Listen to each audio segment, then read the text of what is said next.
बिस्मिल्लाहिर्रहमानिर्रहीम, अस्सलाम वालेकुम नाज़रीन। आप यूट्यूब चैनल देख रहे हैं, मैं Imran Khan. Supreme court of Pakistan का फैसला आ गया और फैसला क्या है, पहले आपको फैसला पढ़ के सुनाता हूँ, फिर आपको बताते हैं कि इस फैसले के असरात क्या होंगे और आने वाले दिनों में अब क्या होने वाला है। अब क्या होगा, ये सबसे बड़ा सवाल है। सुप्रीम कोर्ट का 8 सफ़ात पर मुश्तमिल ये फैसला है और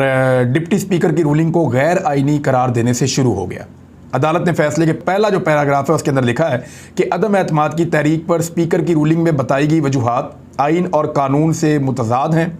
जिनकी कोई कानूनी हैसियत नहीं और इसलिए इनको कलअदम करार दिया जाता है। दूसरा पैराग्राफ,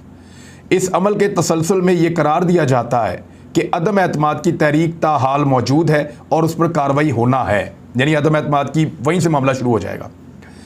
और इसके बाद नेक्स्ट तीसरा पैराग्राफ,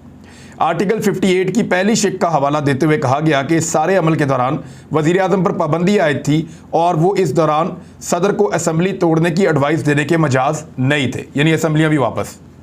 चौथा पैराग्राफ, वाक़यात के इसी तसलसल में वज़ीर आज़म की जानिब से 3 अप्रैल को कौमी असम्बली तोड़ने के लिए सदर को भेजी गई एडवाइस की कोई आइनी और कानूनी हैसियत नहीं है, लिहाजा वो असम्बलियाँ भी वापस।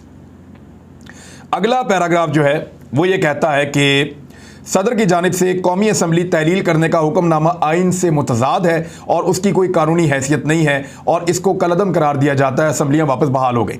ये करार दिया जाता है कि इस तमाम अरसे में कौमी असम्बली मौजूद थी और मौजूद रहेगी। फैसले में मजीद कहा गया कि इस अरसे के दौरान ऐसे तमाम इक़दामात या कार्रवाई जो भी हुआ, ख्वाह किसी भी वजह से सदर के अहकामात के बाद जिनके तहत इलेक्शन कराने और नई असम्बली मुंतखब करने के लिए बशमूल निगरान वज़ीर आज़म के तकर्रुर के लिए इनकी कोई कानूनी हैसियत नहीं है और उनको ख़त्म किया जाता है। यानी जितने इक़दामात इस बीच में किए गए हैं सदर पाकिस्तान या वज़ीर आज़म की जानिब से, वो सारे ख़त्म हो गए और इसी के नतीजे में वज़ीर आज़म, वफाकी वज़राए मुमलिकत, मुशीरों को बहाल किया जाता है। इस दौरान कौमी असम्बली मौजूद रही और स्पीकर आइन के मुताबिक उसको चलाने के पाबंद हैं। स्पीकर की जानिब से असम्बली की तहलील से कबल इसके इजलास को गैर मुअय्यना मुद्दत के लिए मुलतवी करने की कानूनी हैसियत नहीं है। और 9वां पैराग्राफ जो है वो ये कहता है कि स्पीकर की ये जिम्मेदारी है कि वो कौमी असम्बली का इजलास, जो जारी इजलास है, उसको तलब करें और ऐसा फौरी तौर पर करें जिसमें यानी सैटरडे की सुबह, हफ्ते की सुबह 10:30 बजे से ज़्यादा ताख़ीर ना की जाए, जो कि 9 अप्रैल की तारीख है। वैसे कल भी बुला सकते हैं अगर बुलाना चाहें तो, लेकिन 9 अप्रैल 10:30 बजे तक तो ज़रूर बुलाएं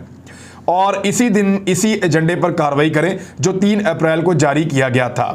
फैसले के मुताबिक स्पीकर आइन के आर्टिकल 54 की शिक 3 के तहत असम्बली के इजलास को उस वक्त तक मुलतवी नहीं कर सकते जब तक अदम एतमाद की तहरीक पर वोटिंग नहीं हो जाती। यानी वो अब मुलतवी नहीं कर सकते, उन्होंने पहले वोटिंग करनी है। पूरी तरह से अदालत ने फिक्स कर दिया है कि अब कोई भाग ना सके, सारे के सारे यहाँ पे मौजूद रहें, इजलास शुरू हो।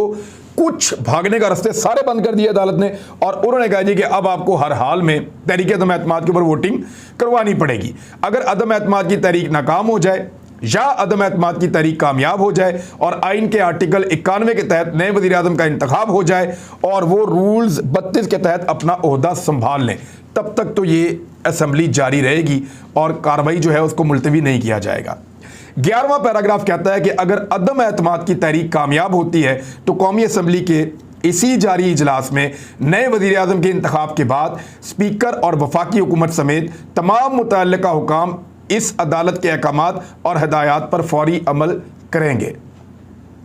अच्छा, अदालत ने कहा कि अटॉर्नी जनरल ने वफाकी हुकूमत की जानिब से जो यकीन दहानी कराई थी, यानी वो थी कि किसी को रोका नहीं जाएगा, रोड़े नहीं अटकाए जाएंगे, तो इजलास में किसी भी रुकन को शिरकत से रोका जा सकता है और ना ही किसी रुकन को अदम एतमाद की तहरीक और नए वज़ीर आज़म के इंतखाब के वक्त वोट डालने से रोका जा सकता है। ताहम अदालत ने करार दिया कि यह मुख्तसर हुक्मनामा किसी भी तौर पर आइन के आर्टिकल 63A पर असरअंदाज नहीं होगा, जिसके तहत अगर कोई रुकन पार्टी से मुनरिफ होता है तो उसके खिलाफ कार्रवाई की जा सकती है।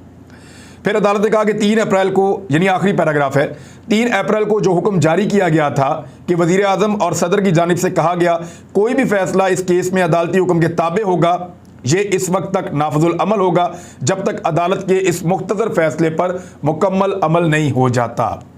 यानी इमरान खान साहब को अदालती फैसले ने उनके हाथ पांव बांध कर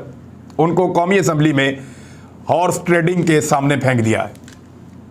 यानी मैं सिंपल आपको बताऊं तो एक तो फैसला हुआ, अदालत का सर आंखों पर है, लेकिन अब फैसला हो गया, उस पर अपनी राय दे सकते हैं।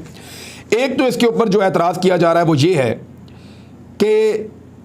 ये बाद में नोटिस लिया गया और इसका फैसला पहले आ गया, जबकि पहले ये बात छिड़ी थी कि 63A के तहत जो मुनहरिफ अरकान हैं उनका मुस्तकबिल क्या होगा अगर वो अपनी पार्टी के खिलाफ वोटिंग करते हैं, हॉर्स ट्रेडिंग के वजह से वो बिक जाते हैं और फ्लोर क्रॉसिंग कर जाते हैं, यानी उनको खरीद लेती है दूसरी पॉलिटिकल पार्टी एक पार्टी के बंदों को और उनको अपने हक में इस्तेमाल करती है, फ्लोर क्रॉस कर जाते हैं, वो अपोजिशन के साथ जाकर खड़े हो जाते हैं। तो ऐसे लोगों की आइन में जो सजा दर्ज है उस हवाले से 63A के लिए सदारती रेफरेंस गया था सुप्रीम कोर्ट के पास और वो काफ़ी दिन हो चुके हैं। उसके ऊपर अभी तक, यानी उसको गए हुए कोई 20 दिन हो गए हैं, उसके ऊपर अभी तक कोई रूलिंग नहीं आई, सुप्रीम कोर्ट की कोई फैसला नहीं आया। लोग इस पे एतराज़ कर रहे हैं कि ये बाद में केस उठाया, इसके ऊपर फैसला आ गया और वो जो पहले से केस आया हुआ था उसके ऊपर अभी तक जो है वो कन्फ्यूजन है कि उन मुनहरिफ अरकान का मुस्तकबिल क्या होगा। एक तो लोग कहते हैं कि ये ज़्यादती है जो पाकिस्तान तहरीक इंसाफ के साथ हुई है और अदालत ये भी साथ ही फैसला दे सकती थी कि मुनहरिफ अरकान का मुस्तकबिल क्या होगा, नंबर 1। नंबर 2, कहते हैं कि स्पीकर ने, डिप्टी स्पीकर ने जो रूलिंग दी थी, उनकी रूलिंग थी इस बुनियाद के ऊपर कि पाकिस्तान में बैरूनी मुदाखलत हो रही है और बैरूनी मुदाखलत के नतीजे में इमरान खान की हुकूमत को गिरा के रजीम चेंज किया जा रहा है। लिहाजा वो ये समझते हैं कि ये तहरीक अदम एतमाद दुरुस्त नहीं है, उन्होंने रूलिंग देकर उसको फारिग कर दिया।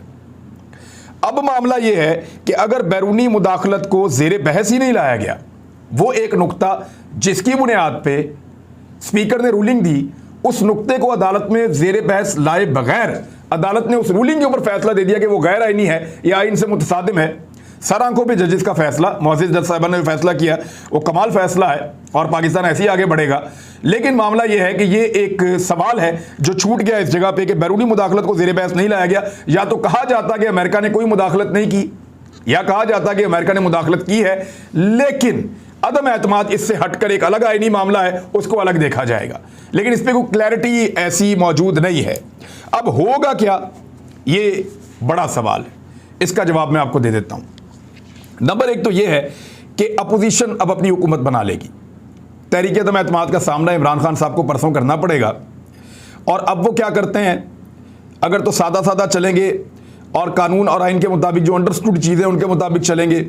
तो अपोजिशन अपने नंबर पूरे करके 172 की ताकत शो कर देगी और वो ताकत शो करने के बाद इमरान खान साहब को वज़ारत उज़्मा के ओहदे से हटा देगी। इमरान खान साहब वहाँ से वज़ारत उज़्मा के ओहदे से हटेंगे और वापस बनीगाला चले जाएंगे, जबकि शहबाज शरीफ साहब उन्हीं अरकान की मर्ज़ी और मदद से, यानी उन्हें मुनहरिफ अरकान की ज़रूरत भी नहीं पड़ेगी और वो इत्तेहादियों की मदद से जो इमरान खान साहब से छूट कर गए हैं और अपनी स्ट्रेंथ को पूरा करते हुए शहबाज शरीफ साहब वज़ीर आज़म पाकिस्तान बन जाएंगे।